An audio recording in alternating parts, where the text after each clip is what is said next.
Hello and welcome. My name's Cary and I'm one half of Two Big Girls Crafting, and I'm going to share with you how I created the mechanism for this Mexican wave card. So it all starts with a piece of cardstock measuring 16.5 by 13.5 centimetres. We're going to put the long side in first and we're going to score it at 1.5 centimetres, 3 centimetres, 4.5 centimetres and 10.5 centimetres. Next we rotate the card so that the score lines are now going horizontally, and we're going to cut this piece into strips that are 1.5 centimetres wide, so that each strip will be 1.5 by 16.5. All pre-scored for you. Much nicer than trying to score each little strip individually. Now, I'm using cardstock for this sample, demo of how to do it. You can, of course, use any coloured cardstock you like. You can also use acetate, as I did in the sample I showed at the front. But I've also seen people using vellum, which I think would be a great idea. It is one that I think I'm going to be doing in the not so distant future. And I like the idea of vellum because I can colour it from behind or use patterned vellum to create soft, gentle look, which I think would work beautifully with flowers. Okay, so now we have 1, 2, 3, 4, 5, 6, 7, 8, 9. 2, 4, 6, 8, 9. 9 strips. So we're going to put the strips to one side and I'll show you what we're going to do. So please ignore the fluffies on the edge of my trimmer, needs a new blade. With the end with the 3 small score lines at the top, we're going to start with a mountain fold, a valley fold, a mountain fold to create the M shape. Excuse me. We're then going to fold the other end over to create that shape. Throughout this project, I've used strong double-sided tape. So in my case, I'm using tear and tape from Stampin' Up because I love the fact that I can just tear it. I don't have to get scissors out, which makes things a lot quicker. So we're now going to put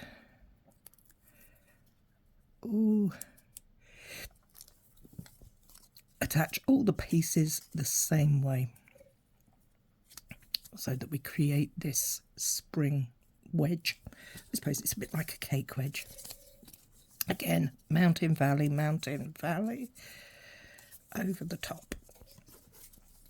A little bit of tape. Now, I was just thinking, you know what, when we do the cutting, wouldn't it be much simpler if I'd put tape all across that panel before I cut it into little strips? There's another tip that I've just discovered what I should have done.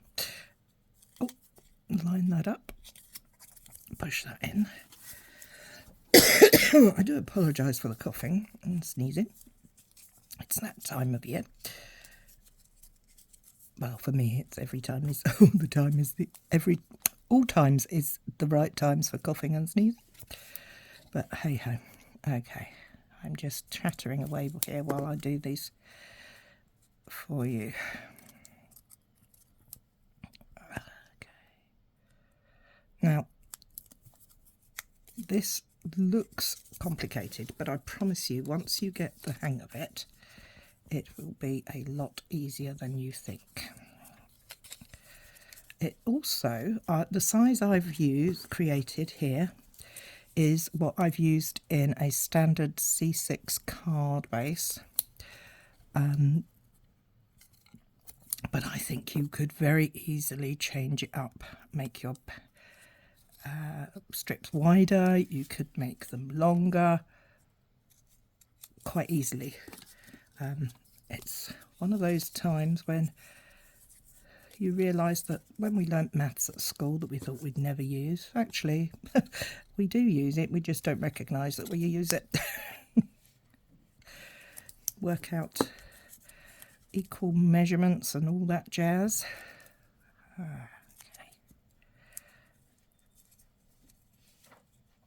I'm all fingers and thumbs at the moment. There we go. Now if you're doing this along with me, you will be doing it at the same time. If you are watching and then going to do it another time, may I suggest that you fast forward till you see all of these little strips completed.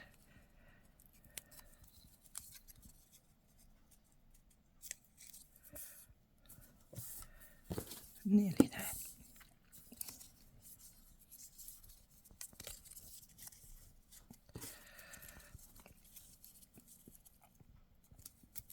I suppose you could use wet glue for this if you don't do tape, but I think you could also use a tape runner.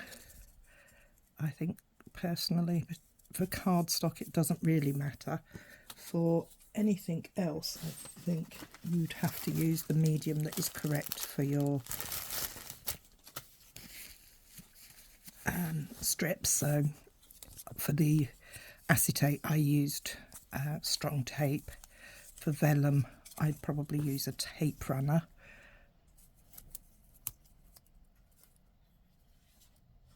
Cardstock you could use wet glue, I suspect, although I've only ever done it with thick tape, not thick tape, strong tape, tear and tape.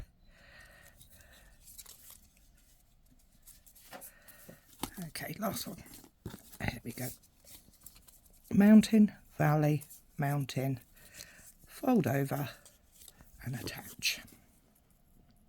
So we've got 9 of these now, and we're going to make sure that we have them all lined up the same direction. So all of the strong double piece there is in the same place. So I'm going to lay these out now. Oh, pop around so that those pieces are on top.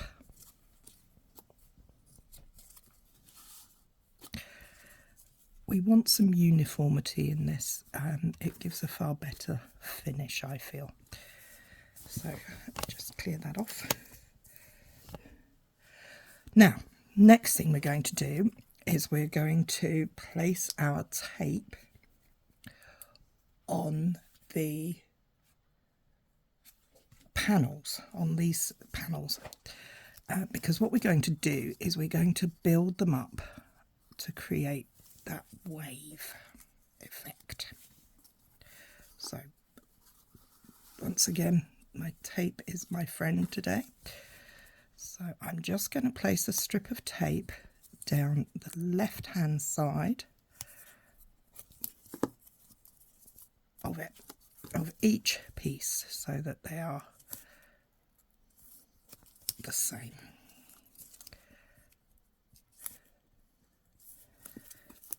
Again, if you're crafting along with me, keep watching.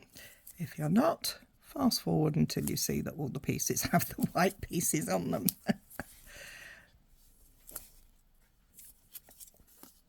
Tear and tape makes this job so much easier. No scissors are required, in my opinion. Some people still use scissors with it, but I am one for a shortcut. Okay, so we don't need to place anything on the final panel. So we'll start back here again. Oops. This time we're going to take the tape off of the first one. Make sure that it's all on the cardstock and not going over the top edge or the bottom edge. We're now going to line up the second in the line halfway over. Now there is room for change here, but I would recommend halfway as a good starting point, and make sure that these edges line up. So we now have two pieces stuck together, and we're going to repeat that process all the way to the end.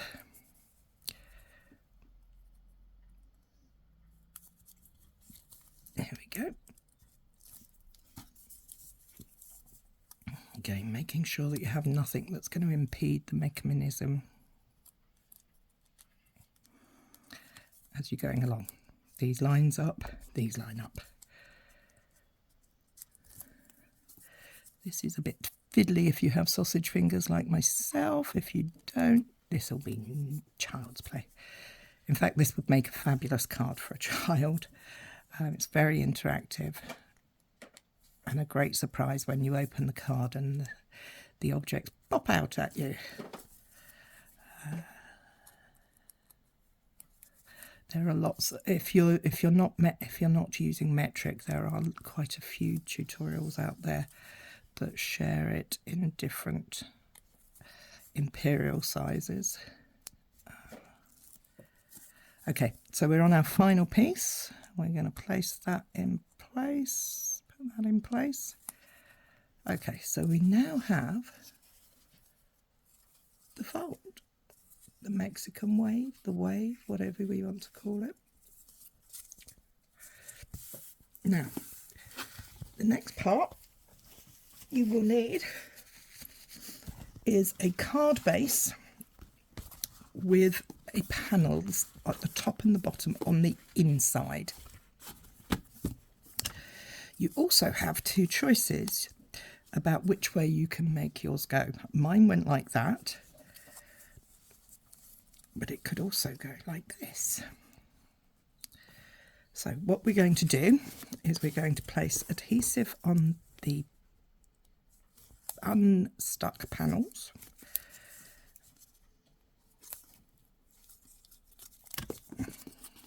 So that one there and this one here.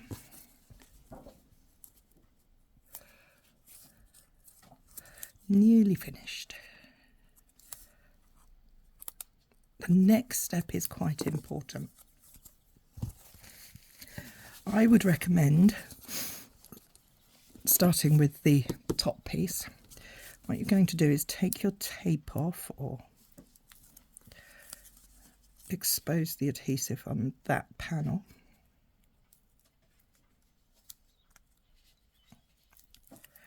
Like so, making sure it's all within the gap, the space that you want. And you're going to line this edge up to the bottom edge of the panel. The other thing you need to take note of is whatever is you're going to attach to this cannot go outside the card edge. So be careful with that one. So we've got our pieces lined up, and we're going to close our card so that it's attached there, lined up to there. Reinforce the adhesive, and then we're going to take the tape cover off on the other side, or apply your adhesive to the other end of your wave. And again, we're not lining up to this edge, we're lining up to the bottom edge this time. So we're going to line up there and then close. And there you have your Mexican wave card. Tips for decorating. Make sure, as I said, that what you're decorating with does not come outside the edge of the card. Also, make sure that your top one doesn't come out above the top of the card either. You could do all sorts with this. I think it's great fun. As you can see here, my little bumblebee beads, my rainbow of bumblebees, fit inside my card base. Thank you very much and enjoy making.